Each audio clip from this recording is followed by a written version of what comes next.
Anugerah dari Tuhan Yesus Kristus, kasih setia Allah Bapa, itulah kiranya menyertai kamu sekalian. Amin. Firman Tuhan di pagi hari ini tertulis di Yohanes pasal 13 ayat 5. Kemudian ia menuangkan air ke dalam sebuah basi dan mulai membasuh kaki murid-muridnya, lalu menyekanya dengan kain yang terikat pada pinggangnya itu. Demikian pembacaan firman Tuhan. Selamat pagi dan salam sejahtera untuk kita semua. Bapak Ibu saudara terkasih, setiap tahunnya orang Yahudi merayakan Paskah, mengingat pembebasan, pertolongan Tuhan, penyelamatan Tuhan kepada mereka ketika mereka masih diperbudak di Mesir. Pembebasan itu mereka rayakan dan disebut dengan Paskah. Saat ini kita merayakan Paskah juga mengingat pembebasan Tuhan atas kuasa dosa dalam kehidupan kita.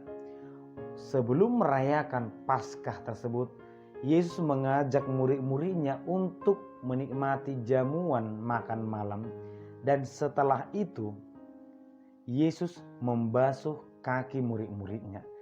Sekilas tidak ada yang istimewa dari pembasuhan kaki ini. Seakan-akan ini sama dengan orang tua yang membasuh kaki anaknya. Namun jika kita melihat, Yesus memiliki pesan yang sangat berharga kepada murid-muridnya. Sejak awal, Yesus sudah mengatakan, memperkenalkan kehadirannya sebagai pelayan. Aku datang bukan untuk dilayani, melainkan untuk melayani.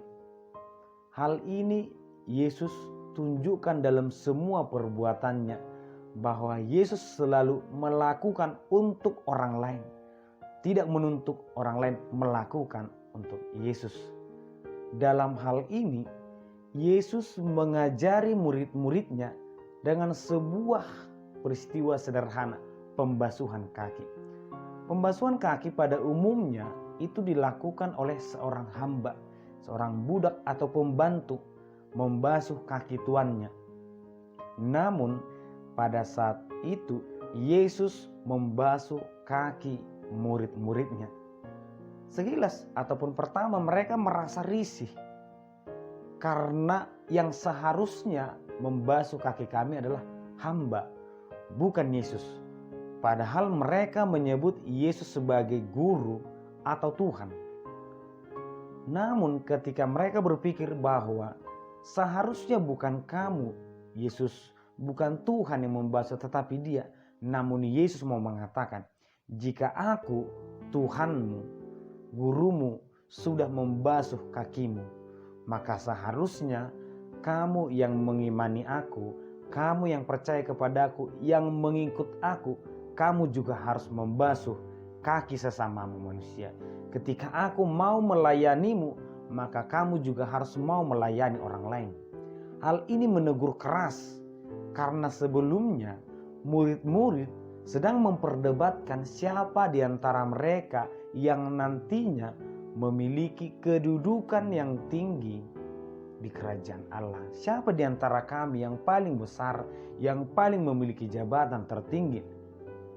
Dan di nas yang lain, Ibu Yakobus atau Yohanes meminta kepada Yesus agar ketika Yesus sampai di kerajaannya, Yesus menempatkan anak-anaknya satu di sebelah kanan, satu di sebelah kiri.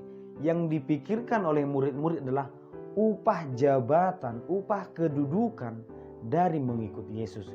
Yang Yesus inginkan menjadi pengikutnya harus menjadi pelayan bagi sesamanya.